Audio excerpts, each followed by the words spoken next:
Tokyo University. How hard is it to actually get in, and could you be a proud student of said school? Tokyo Daigaku is the most well-known and acclaimed university in Japan. Diligent and brilliant students all over the country compete to attend this school that has produced 15 prime ministers, 10 Nobel Prizes and 2 Fields Medals. Clearly, this school's clout is legit. Well then, how does one get into the university? For domestic students graduating from high school, it's a two-stage process. First, one takes the centralized test for university admissions, and it's basically the SAT test in the States and numerous different matriculation exams in Europe.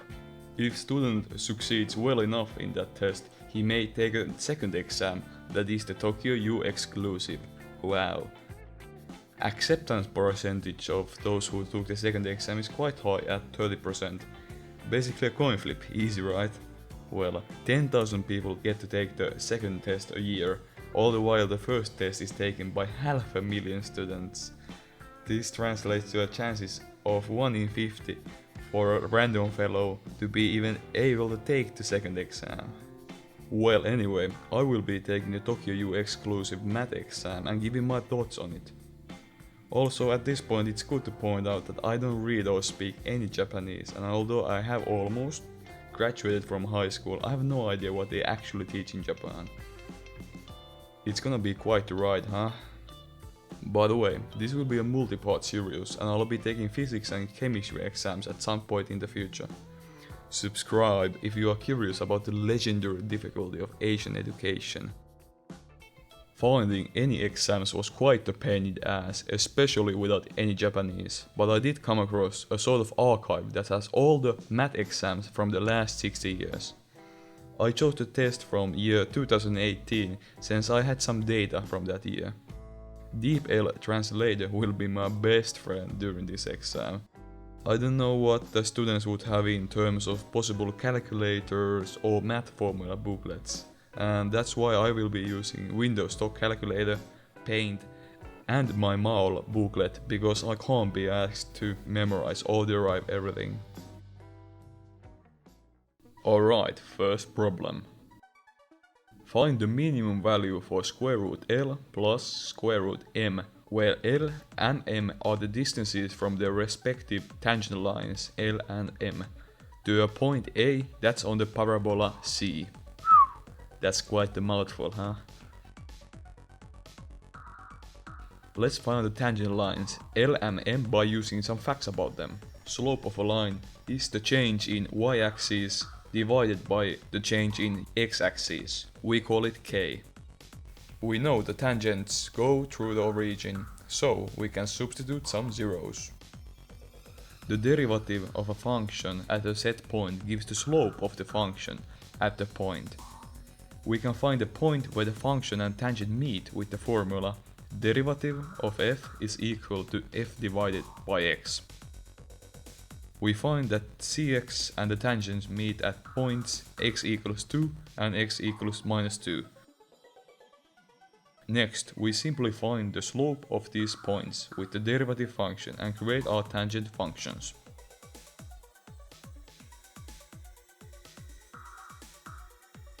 The distance between point A and the tangents can be calculated with the expression d. Substitute and we find the expressions for the distances m and l and their square roots.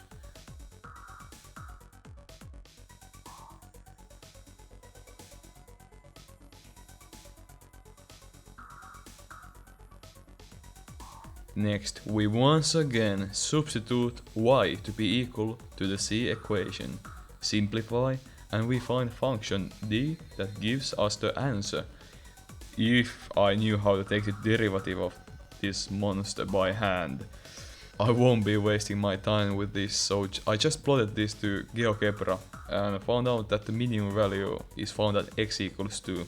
I later plotted d into a calculator and the answer looked way too long to be found by hand. I guess they have some insane techniques to solve these things by hands.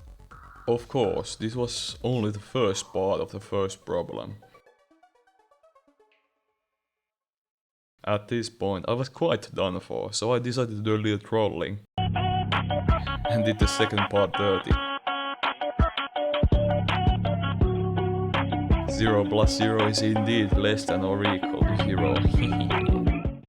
Second problem looks easy, since it's just a sequence until you notice Cn. With little research, I found out that it's some kind of irreducible root system. I've never heard anything about these things, but I'm curious and I will read more about it when I have the time. But for now, I have no idea how to solve this. Third problem's first part is quite nice, since it's just really straightforward. At what a value function fx increases monotonically at x equals 1? First, we take the derivative of f of x in terms of x and find the derivative function roots. We notice that when a and x are equal, that's the root of the function. Let ka be fx where x is equal to 1. Then we find at which values the function is increasing.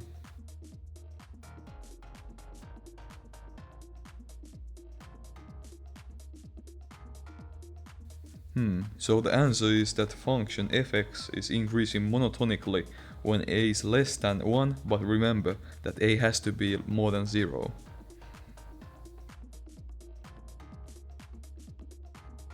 The second part asks for all points a and b that satisfy the following condition. Fx equals b has 3 different real roots, and those roots alpha is less than beta is less than gamma, and beta is more than 1.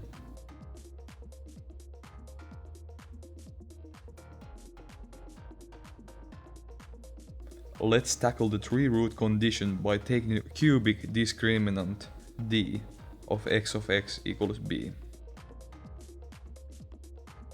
For 3 real roots, d has to be less than 0.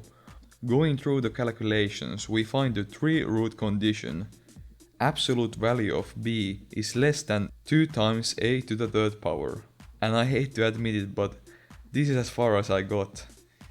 Maybe if I had a calculator, I would factor the expression and figure out how I could make 2 of the roots be more than 1, but without a calculator, I'm fucking screwed, man. Alright, that's it. I think the verdict is clear. My attempt was an epic fail. I found the test hard, but comprehensible, in the sense that there was only one thing I didn't know anything about. My biggest problem was the lack of techniques and my usual reliance on computer algebra system calculators. Well, what do you think? Could you ace the test or would you be absolutely lost from the start? One thing is clear. I wouldn't ace this. Also, as you just saw, I'm back from the rather long hiatus. I've yet to be scored from the tests I took, but I hope sacrificing a couple of months was worth it. No promises, but I'll try to keep some kind of schedule since I'm not as busy anymore.